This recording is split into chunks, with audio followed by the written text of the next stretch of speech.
chuyện của trưởng giả Vô Nhị Mộc Thiệt.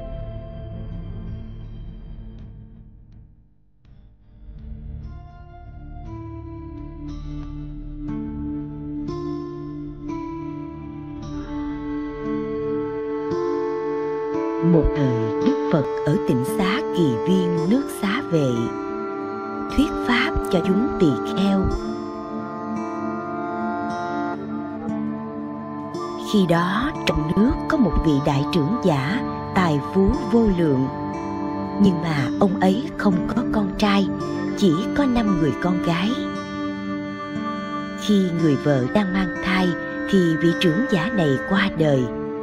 Quốc pháp thời đó quy định, nếu như chủ nhân qua đời mà trong nhà không có con trai, tất cả tài phú đều bị tịch thu, thuộc về sở hữu của quan phủ. Không lâu sau đó, người vợ của trưởng giả sanh ra một đứa bé. Đứa trẻ này không có tai, mắt, có miệng nhưng lại không có lưỡi, cũng không có tay, chân, nhưng lại là một bé trai. Thế nên đặt tên cho đứa bé là Mạng Từ Tỳ Lê.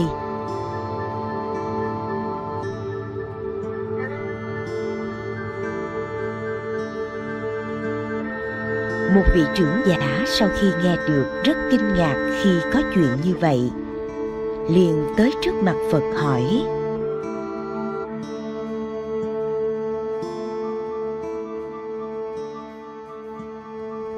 Thế Tôn, con trai của vị trưởng giả đó vì nguyên nhân gì mà không có tai, mắt, lưỡi và tay chân, nhưng lại sinh ra trong gia đình phú quý, trở thành chủ nhân của những tài sản đó?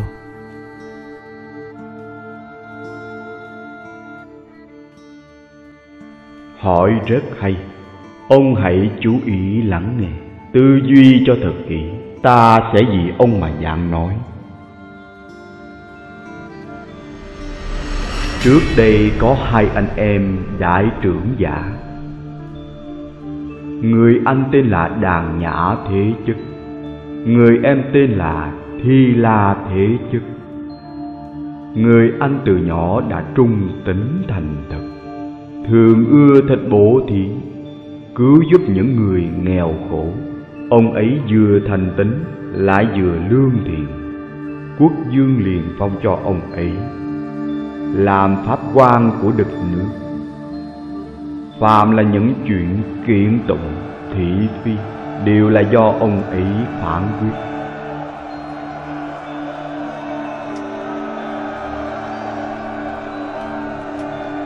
Pháp luật thời đó quy định mượn tiền, trả tiền, không cần phải làm giấy nợ, đều đến chỗ pháp quan, mời Đàn Nhã Thế Chức làm chứng là được.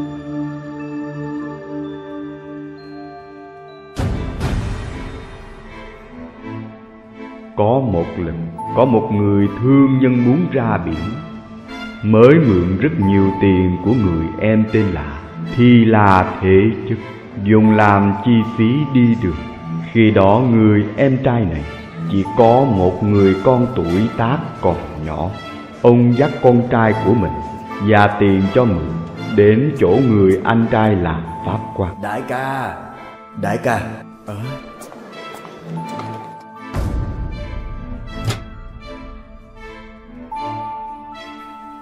Đại ca, người thương nhân này muốn mượn số tiền kia của đệ, nói là muốn ra biển, khi nào trở về sẽ trả lại cho đệ.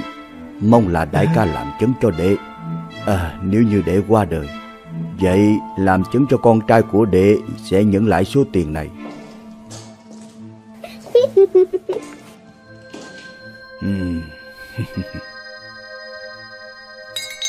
Được mà, quyết định như vậy.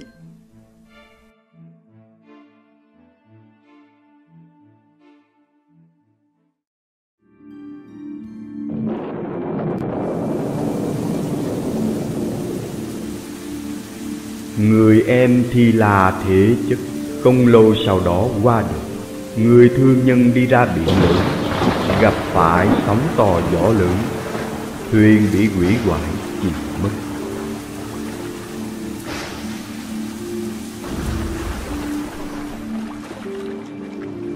Người thương nhân bám vào một tấm gỗ mới sống sót, quay về nước.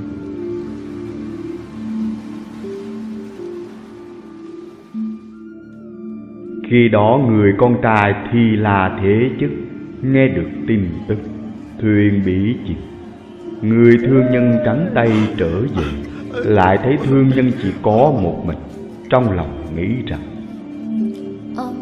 mặc dù ông ấy mượn tiền của mình, nhưng bây giờ ông ấy nghèo khó như vậy, làm sao có thể đòi tiền ông ấy được chứ? Nên đợi khi nào ông ấy có tiền rồi mới đòi lại.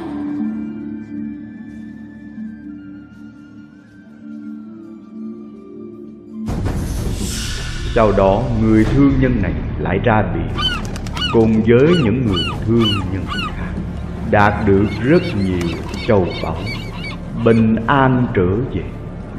Con trai của vị trượt giả đó lần trước tuy rằng nhìn thấy mình, nhưng mà lại không có đòi tiền mình. Có thể là do khi xưa lúc mình mượn tiền nó còn quá nhỏ, nên giờ không còn nhớ nữa. Hoặc là lần trước nhìn thấy mình quá nghèo khó nên mới không đòi tiền. Bây giờ mình phải thử nó coi sao. Thế là người thương nhân mới dùng châu báu trang trí lên một con ngựa tốt, mặc quần áo đắt tiền, cưỡi ngựa đi ra phố. Con trai của trưởng giả nhìn thấy con ngựa và quần áo của ông ấy xa hoa như vậy, biết được người thương nhân đó đã có tiền, liền phái người đi đòi tiền. Người thương nhân đáp ứng nói sẽ suy nghĩ lại. Tiền mình mượn quá nhiều, lại còn cả mớ tiền lãi nữa, không có cách nào mà trả hết. Phải làm sao đây? Ấy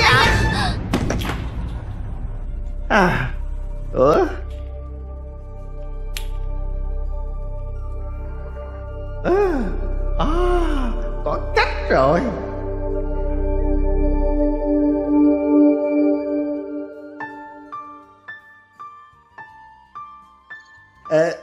Pháp quan phu nhân tôn kính, tôi vốn là có mượn một ít tiền ở chỗ Thi La Thế Chất. Bây giờ con trai ông ấy tới gặp tôi để đòi tiền. Tôi cúng dường cho bà một viên trân châu trị giá 10 vạn. Để khi nó tới chỗ tôi đòi tiền, hy vọng bà dặn pháp quan không có được làm chứng cho chuyện này. Pháp quan là người rất thành tín, nhất định sẽ không làm như vậy. Ta giúp người nói thử xem.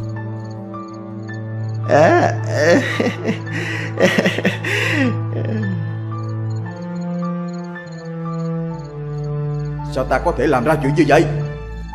Bởi vì ta thành tín, không nói lời vọng ngữ, thế nên quốc vương mới phong cho ta làm pháp quan của đất nước này. Cho dù bảo ta nói một lời vọng ngữ cũng không thể được.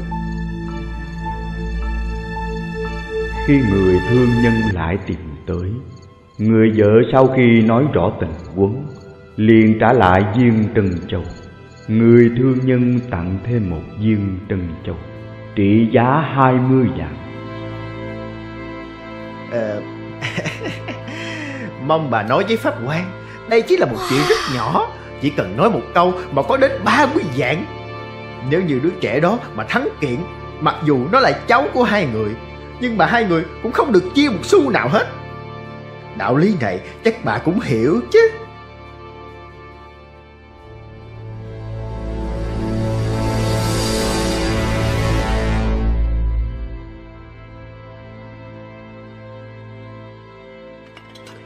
Chuyện hôm qua mà thiếp nói với chàng là hợp tình hợp lý, hy vọng chàng nhất định phải để ở trong lòng. Tuyệt đối không được làm như vậy. Ta bởi vì đáng để tin tưởng nên mới được làm chức vụ pháp quan này. Nếu như nói một lời vọng ngữ thì trong đời này sẽ không còn người đời tin tưởng.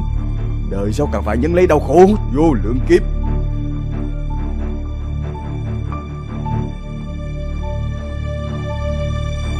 Thiếp với chàng là vợ chồng, cho dù gặp phải chuyện nguy hiểm đến tánh mạng thì cũng không mong bị phản bội. Thế nhưng thiếp dặn chàng một chuyện nhỏ như vậy, chỉ cần chàng nói một câu thôi mà chàng cũng không đồng ý, thiếp còn sống để làm gì nữa? Nếu chàng không đồng ý, thiếp sẽ giết chết con chúng ta, sau đó thiếp sẽ tự sát.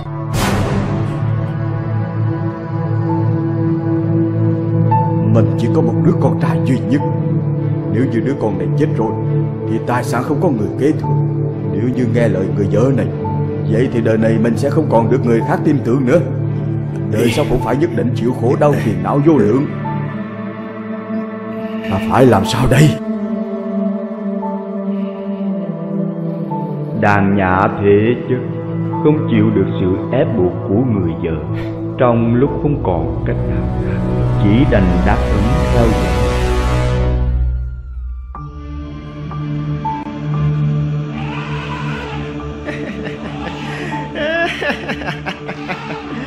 Hi. Chú thân nhân, chú còn nhớ con không? Số tiền trước đây chú mượn, hôm nay nên trả lại rồi đúng không? Ta mượn tiền cậu lúc nào? Tại sao ta không nhớ chút nào hết vậy? Nếu như ta thực sự có mượn tiền cậu, vậy ai là người làm chứng vậy? Năm đó con và cha con tận tay đưa cho chú mà. Pháp quan là người làm chứng. Chú làm sao có thể phủ nhận như vậy được? Ta bây giờ không có nhớ ra. Nếu như thực sự có chuyện như vậy, ta nhất định sẽ trả tiền cho cậu.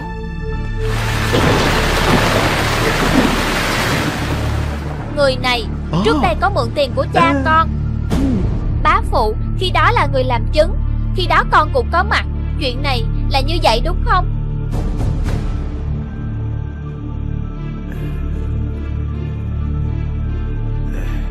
Ta không biết. Nếu như khi đó bá phụ đích thực không mắt thấy tai nghe, không nói lời như vậy thì cũng thôi đi. Nhưng trên thực tế, không phải là bá phụ còn dùng tay, chân chỉ vào số tiền đó, đồng ý làm chứng sao? Không có chuyện này.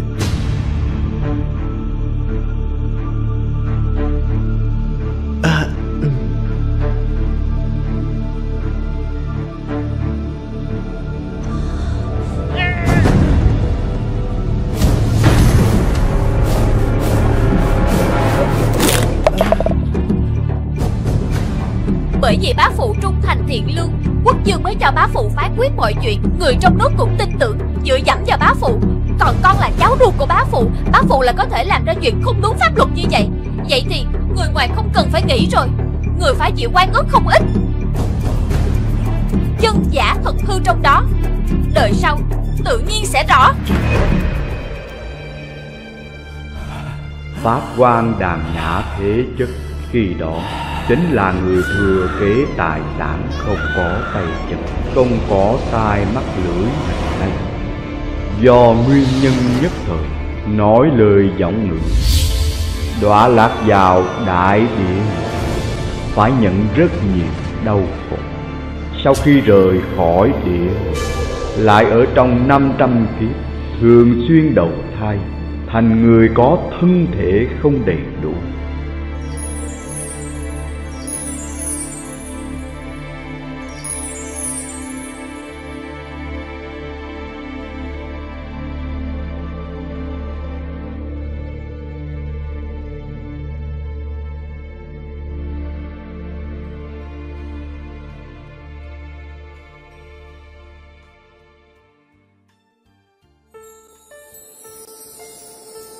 Do thời đó ông ấy ưa thích bổ thí, nên thường đầu thai làm chủ nhân tài sản của những gia đình giàu có. Có thể thấy thiện ác đều có báo ứng, cho dù là thời gian dài cũng không bị hủy hoại. Thế nên mọi người nên chăm chỉ tinh tấn, hộ trì thân khẩu ý, không nên tùy tiện tạo ra ác nghiệp.